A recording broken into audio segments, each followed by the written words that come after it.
ngo Bruce Melody, oh yeah yeah, na Akili ele oh yes, Bruce Melody kuva i Kigali mu Rwanda. Yes, ni Bruce Melody no kubwira yuko ameze fresh sana muri no misi. Ni Bruce Melody no kubwira yuko aherutse gukora ibiteramo byinshi cyane ngaha mu gihugu cyacu ucu Burundi. Yes, ni Bruce Melody ari kumwe na KILIKOU-AKILI bakubwira ati indirimbo shasha yabo uyitege mu misi imikeya cyane. Ni Bruce Melody yamaze gutangaza yuko indirimbo yakoranye na KILIKOU-AKILI mu misi mikeya cyane igiye gusohoka. Yes, ni KILIKOU-AKILI nawe nyene abikishije ku mbuga ziwe yamaze gutangaza yuko indirimbo yakoranye na Bruce Melody kuva i Kigali mu Rwanda, indirimbo bakubwira yuko vuba cyane tugiye kuyihabwa. Yes, ni KILIKOU-AKILI rero yamaze kwerekana neza na neza yuko indirimbo yabo ari kumwe na Bruce Melody kuva i Kigali mu Rwanda, yuko indirimbo igiye kuboneka mu misi mikeya. Ni indirimbo rero abantu benshi biteganya igishika. Ni indirimbo abantu benshi bariko baravugira ko amajambo avuga ati mbega indirimbo by'ukuri izoboneka acangwe ntizoboneka. Yes, ni Mr Radio kuva muri Roy TV ndakubwiye yuko indirimbo ya KILIKOU-AKILI ari kumwe na Bruce Melody kuva i Kigali mu Rwanda igiye kuboneka mu misi mikeya cyane. Yes, reka ndakwereka amwe mu majambo no kubwira yuko yerekana neza na neza yuko indirimbo KILIKOU-AKILI yakoranye na Bruce Melody tugiye kuyihabwa mu misi mikeya cyane. Na Bruce Melody kuva i Kigali mu Rwanda nawe nyene yamaze gutangaza yuko indirimbo yakoranye na KILIKOU-AKILI igiye kuboneka mu misi mikeya cyane. Yes, nakubwiye ati kurikirana Mr Radio kugira ngo uzuramenya update news, kugira ngo uzuramenya byinshi biba biriko biravugirwa muri entertainment y'u Burundi. Yes, ni post reno vuga yuko yabonetse kuri page ya Facebook ya KILIKOU-AKILI.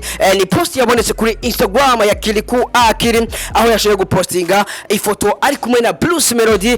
Ni foto igaragaza neza na neza yuko KILIKOU na Bruce Melody novuga yuko bari muri tournage ya clip video y'indirimbo yabo shasha. Novuga yuko iri kiravugisha abantu amajambo menshi cyane. Yes, ni KILIKOU-AKILI rero aho yamaze gutangaza avuga ati itangazo Bruce Melody batazira Munyakazi yasize ambwiye ngo ndababwire ko ubu izina ryanje irishasha ari muhitinzi.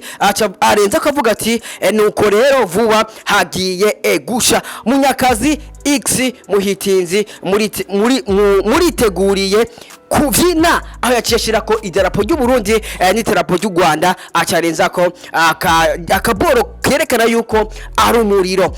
Yes, ni post rero no kubwira yuko iri kiravugisha abantu amajambo menshi cyane. Ni post no kubwira yuko iriko irerekana neza yuko umuziki w'u Burundi uri kuragera kugenda ntera.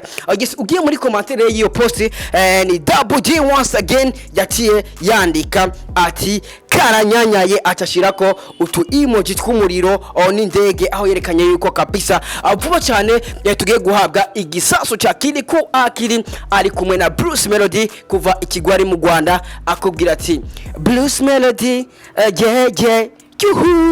Yes, ni Bruce Melody nawe yaciye asimbira kuri page yiwe ya Facebook aho yashoye kwandika amwe mu majambo, aho nawe nyene yashoye gupostinga iyo foto ari kumwe na KILIKOU-AKILI.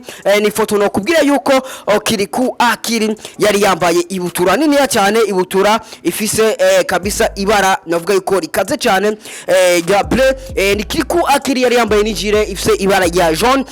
Ni Double J wasage nawe nyene yavuze ati harahiye. Yes, Bruce Melody yaciye yandika ati muriteguye kuvyina, acashirako idarapo ry'u Rwanda n'idarapo ry'u Burundi. Ugerageje kurabare izo post zabo baririmbyi bose ni post zikoreka neza na neza yuko indirimbo ya Bruce Melody ari kumwe na KILIKOU-AKILI kuva muri Bill Man Boy tugiye guhabwa igisasu. Mbega iyo ndirimbo uyiteguriye gute? Yes, Mr Radio kuva muri Roy TV narakubwiye ko nzokwama ndakuzanira ama update news, ndakuzanira aya makuru utarigera ubona handi. Kurikirana Roy TV kugira ngo uzurabona professional interview, uzurabona ama news ali update. Yes Mr Radio kuva kuri Roy TV, kuri micro ya Roy TV ndakubwira ati we love you so much. Ugiye kuzura urahabwa ibintu bimeze fresh sana. Uyu mwaka dufite akazi keshi kandi gakomeye cyane. Mr Radio we love you so much. Dusubire utaha. Roy TV we love you so much.